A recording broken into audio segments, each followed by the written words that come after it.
स्वामी विवेकानंद ने कहा था, तुम मुझे खून दो, मैं तुम्हें आजादी दूंगा। यही नहीं, अभी और सुनिए। जो यूएस डील किया नरेंद्र मोदी ने, अमेरिका और हिंदुस्तान का जो समझौता किया, उसके बारे में डिस्कशन चल रही थी। अच्छा, आप लोगों ने एप्स्टीन का नाम सुना है? आप जानते हो एप्स्टीन कौन है? जानते हो ना? एप्स्टीन फाइल्स के बारे में जानते हो? थोड़ा बता देता हूं, नरेंद्र मोदी जी भी सुन लें।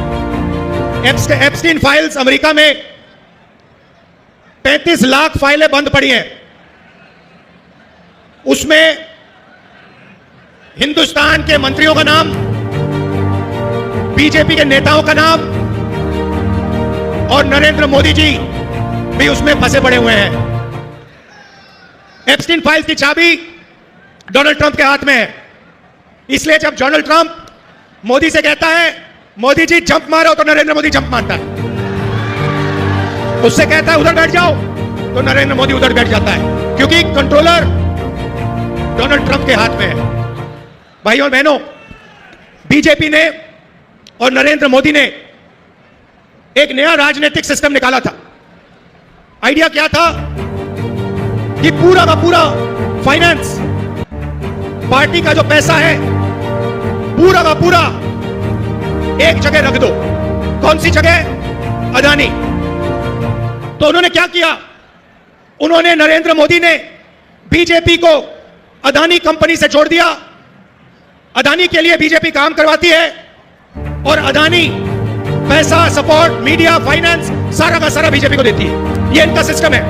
तो सचमुच में ये अदानी कंपनी नहीं है, इसका नाम मोदानी कंपनी होना चाहिए। ये आधी अदानी की है और आधी ये मोदी की है। अब हुआ क्या? इन्होंने पूरा का पूरा फाइनेंस इस कंपनी में डाल दिया और डोनाल्ड ट्रंप और अमेरिका ने कंपनी को पकड़ लिया। अदानी पर अमेरिका में केस लगा दिया। आप पता नहीं जानते हो, नहीं जानते हो, अदानी के पास बहुत पैसा हो, अदानी बहुत अमीर हो, मगर अदानी हिंदुस्तान से आज बाहर नहीं जा सकता है। क्योंकि अगर अदानी बाहर जाएगा तो अमेरिका उसको पकड़ के अमेरिका ले जाएगा और फिर मोदी का जो गुब्बारा बनाया गया है, उसमें जो 10-15 साल से गैस भरी जा रही है, हवा भरी जा रही है, वो गुब्बारा फटाक से फटेगा। तो यह मैं आपको क्यों बता रहा हूं? क्योंकि नरेंद्र मोदी का पूरा कंट्रोल डोनाल्ड ट्रंप के हाथ में है। अब पार्लियामेंट के बाद लोकसभा में डिबेट चल रही, मेरा भाषण शुरू होता है। नरेंद्र मोदी देश से कहता है, मेरी 56 इंच की छाती है। सुना आपने? 56 इंच की छाती है। डिबेट शुरू होती है, मैं डिबेट शुरू करता हूं और मैंने वहां पे काम शुरू कर दिया। जो मैं अभी आपसे बोल रहा हूं वो मैंने शुरू कर दिया। एप्स्टीन, अदानी, और मेरे पास थोड़ा ज्यादा इंफॉर्मेशन है जो मैंने आपको अभी बताया नहीं। मोदी जी की हवा निकल गई। अमित शाह से कहते हैं, इसको चुप करवाओ, इसको चुप करवाओ। वो पूरे इशारे चल रहे हैं, मैं रुका नहीं। एक बार रोका, नहीं रुका, दूसरी बार रोका, नहीं रुका, तीसरी बार रोका, नहीं रुका। और फिर नरेंद्र मोदी जी उठे, टीवी पे आप देखो, उठे और पार्लियामेंट, लोकसभा से बाहर निकल के भाग गए। 56 इंच की छाती होगी मगर आंख में आंख नहीं मिला सकता, दम नहीं है आदमी में। और हिंदुस्तान को भयंकर धोखा दिया नरेंद्र मोदी। अमेरिका के साथ जो इन्होंने समझौता किया है, उसका नुकसान बीजेपी को नहीं होगा, उसका नुकसान आपको होगा, देश की जनता को होगा, बंगाल को होगा, किसानों को होगा, मजदूरों को होगा, छोटे व्यापारियों को होगा। देश को बेच दिया है। मैं फिर से बोलता हूं, नरेंद्र मोदी को अमेरिका ने कंट्रोल किया, हमलावर है, जबकि सरकार अपने पक्ष को, और नरेंद्र मोदी जी ने आइए जानते हैं हिंदुस्तान को बेच दिया।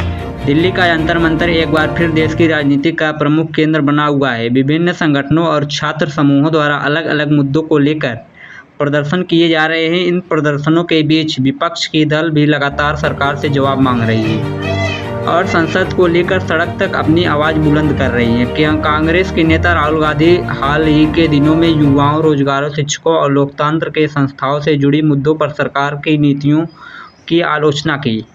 उनका कहना है कि जनता से जुड़ी सवालों का जवाब मिलना चाहिए और संसद से साथ साथ लोकतांत्रिक मंचों पर इन विषयों पर गंभीर चर्चा होनी चाहिए। दूसरी ओर केंद्र सरकार का कहना है कि विपक्ष केवल राजनीति का आरोप लगा रही है, जबकि सरकार विकास, रोजगार और कल्याण की योजनाओं पर लगातार काम कर रही है। सरकार का दावा है कि विपक्ष जनता को भ्रमित करने की कोशिश कर रही है। राजनीतिक विश्लेषकों का मानना है कि संसद सत्र और देश भर में चल रही राजनीतिक गतिविधियों के बीच आने वाले दिनों में सरकार और विपक्ष के बीच बहस और तेज हो सकती है। कई अहम मुद्दों पर दोनों पक्षों के बीच तीखी राजनीतिक बयानबाजी देखने को मिली। फिलहाल जंतर मंतर पर विभिन्न संगठनों के विरोध प्रदर्शन जारी हैं, जब प्रशासन स्थिर पर नज़र बनाए हुए है। जब किसी भी बड़े घटनाक्रम और आधिकारिक पुष्टि होने पर संबंधित एजेंसियों और राजनीतिक दल की अपनी प्रतिक्रिया दे सकते हैं। फिलहाल इस खबर में इतना ही। किसी भी नई और आधिकारिक जानकारी के साथ हम आपको सबसे पहले अपडेट करेंगे। धन्यवाद।